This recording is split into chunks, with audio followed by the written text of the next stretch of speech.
Hey everybody, it's Friday, and so it's Q&A live time. And this week we're starting a 4-part series dealing with Bill Nye. Now, he did a video a number of years ago on something called Big Think. And that really was the thing that kind of propelled him back into the limelight. And so I figure let's just take the video and what does it teach, and then break it down and compare it with what we see in the world around us, because that's the only way that we're going to know if it's really accurate or not, is to critically evaluate what he says. So in this 4-part series, we're going to watch through the whole video, but then we're going to break it down and just see what it says. So let's take a look at the first part here, and then we'll talk. Denial of evolution is unique to the United States. I mean, we are the world's most advanced technological, so I mean, you could say Japan, but generally, the United States is where most of the innovation still happens.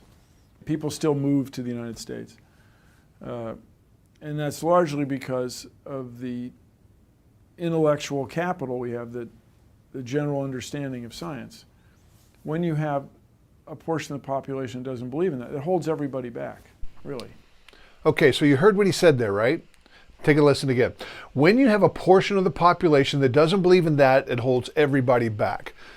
When they don't believe in that, what's he talking about? What's causing the problems that we see in our culture today? Denial of evolution. That's what's causing all the problems. That's what he said. Because we don't believe in evolution, we see what we see with everything going crazy. I think we really need to challenge that. And by the way, how would we deal with that? How would we answer what he says? What's evolution? What does he mean by evolution? Because look, you can use the same terms and have totally different meanings, and that's exactly what I see going on here. So we need to define our terms. And instead of me like going to a dictionary and reading a definition or something like that, I figured let's let him define what he means by evolution, because then it's not me putting words in his mouth and we're talking about the same thing. So here's what we're going to do. We're going to go back to his old TV show called, you remember this, right? Bill Nye the Science Guy. And we're going to let him define what evolution is. And by the way, did you notice in this introduction, I mean, Bill Nye back in the day was fun, he was safe, but he was teaching evolution. Notice the picture. Did you see the progression of ape-like ancestor to humans? It's called the March of Progress. Oh, we are going to deal with the March of Progress in the future. Trust me, there's so much to cover. But let's let him define evolution for us, because again, I want to make sure that we're using the same terms and we understand what we're all talking about. Change. Living things change over time. There are little changes and big changes. Whoa. That's evolution. So there you go. Now we know what he means by evolution.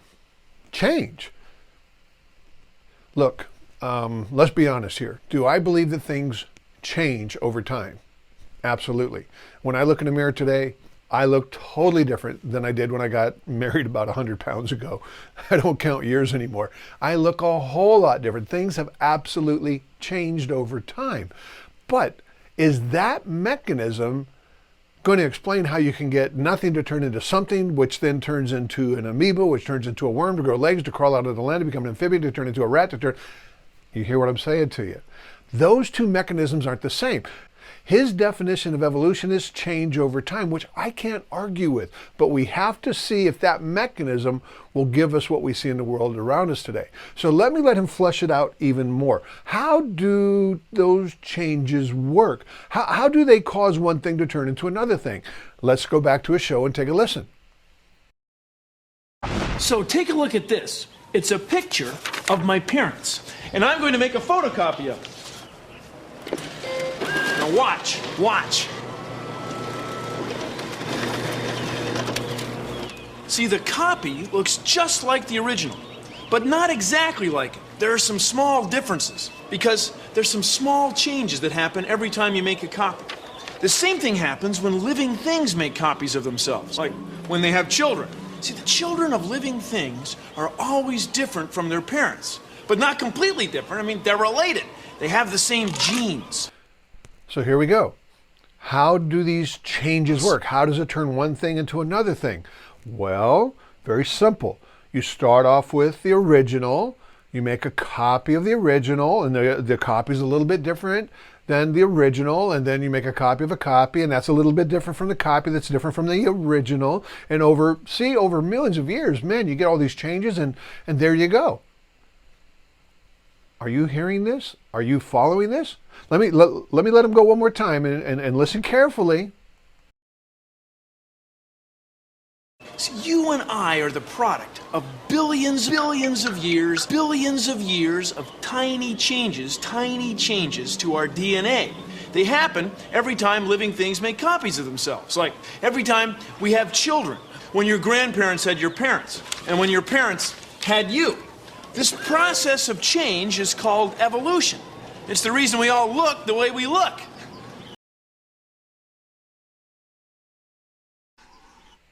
So there you go. A copy of a copy doesn't look the same as the original. A copy of a copy of guys, what is the problem with that? When I'm working with the younger generation, I'll just challenge them. Think critically here. Would that process of taking something, making a copy of it, and it's being a little bit different than the original, then making a copy of that and it being a little bit different, after 1 billion copies, is that going to give you a worm that grew legs? Progressing from simple, spineless shapes no, to more complex forms, absolutely going the animals develop a opposite direction. backbone. In and order to get a worm to grow receive legs, vertebrae. it has to get new genetic information. Where did the genetic information for legs come from? It didn't come from making a copy and having a mutation of something that was there. We're going to talk about what the mutation will actually do. So this mechanism is absolutely the opposite direction of what you would need if you want to get an amoeba to turn into something. Our world is falling apart because we deny what? We don't accept that a copy of a copy of a copy of a copy. Hold up. If you think that I'm just blowing smoke at you, let me take you to another source here. An article was written a while back. How do we know that evolution is really happening? And I want you to take a listen to what is taught in there. I'm going to upload it to YouTube. Darwin's theory of evolution Rip it says from that YouTube each new organism and is subtly upload it different from its again and parents. again And these until the differences can original sometimes help the characteristics offspring or impede it. of my- both As my organisms voice compete and for my food image and are mates, destroyed. those with the advantageous I'm sitting traits in a produce room more different from the offspring, one you while are those in with now. unhelpful traits may not I'm produce recording any. the sound of So my within a speaking given voice, population, as well as the image of advantageous myself. traits become common and And I'm going to unhelpful upload ones it to disappear. YouTube soon. Given enough time, Rip it these from changes YouTube mount up and lead to the appearance of new again and species again and new types of until the organisms, original one small change at a time, characteristics step by step. Worms become fish. Fish came onto land and developed forelegs. Those four-legged animals grew hair, and eventually some of them started walking around on two legs, called themselves humans, and discovered evolution. So there you go. If you think that I was messing with you, that this tiny change is how we ended up getting what we see, that's exactly what evolution teaches, and it is exactly opposite of what we should find if we actually came about by those changes. It doesn't work that way. Now, let me give you one more video from this show. Take a listen.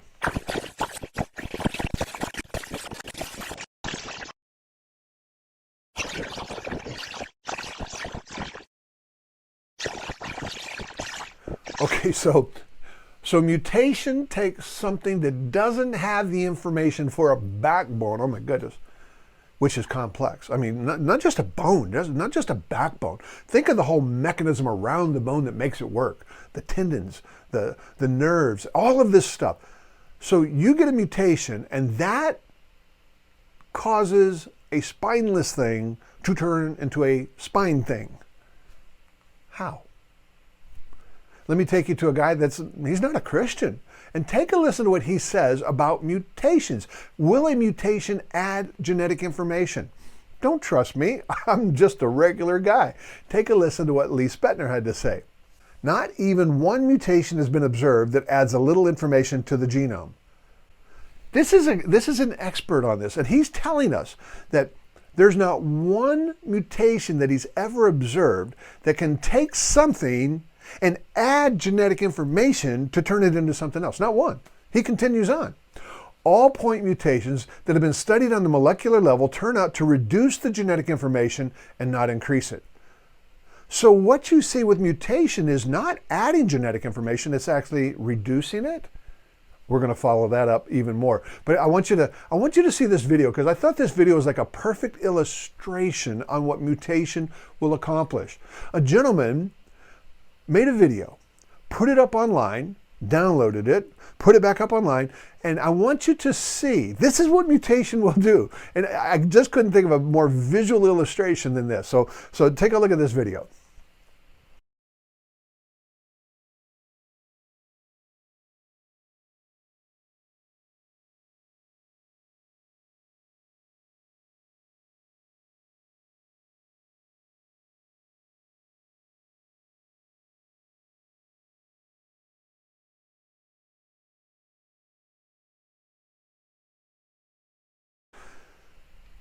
Did you catch that? I mean, how many copies did it take until it was a mess? You couldn't understand anything. So if you think that taking a copy of a copy of a copy of a copy of a copy over millions of copies, and you think that is going to give a worm legs to turn into us, absolutely wrong. Let me illustrate it for you like this. I'm a simple guy. What will mutations actually accomplish? So is there anybody else out there that's like me that likes Mr. Potato Head? Well, I got to tell you, I love Mr. Potato Head, and I want you to imagine for a second that we have Mr. Potato Head with every piece ever made. How many different combinations of Mr. Potato Head could we make? The answer is a lot. So imagine this. Here we have Mr. Potato Head, and let's just take a few pieces here. We can't take all of them because that's way too much. So we have just a few pieces here. How many different combinations for Mr. Potato Head can we make from just these few pieces? We can make famous Mr. Potato Heads. We can make goofy Mr. Potatoes. We can make just flat weird Mr. Potato Heads, okay?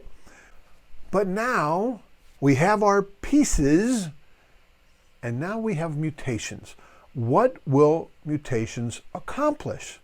Well, that's what we're going to have to cover next Friday when we come back to this in part 2 of Bill Nye, the Science Guy. So I hope that this is going to make sense to you. I hope that I can't get too complex because I can't afford to do that. I won't understand it myself. But we're going to address this. But let me leave you with this. If you think that making a copy of a copy of a copy is the process to get everything that we see, it's not going to work. And people know that. Everybody knows that. So let's take a look next time at what mutation will actually accomplish. I think you'll agree with me that it's not good. So until next Friday, we'll see you.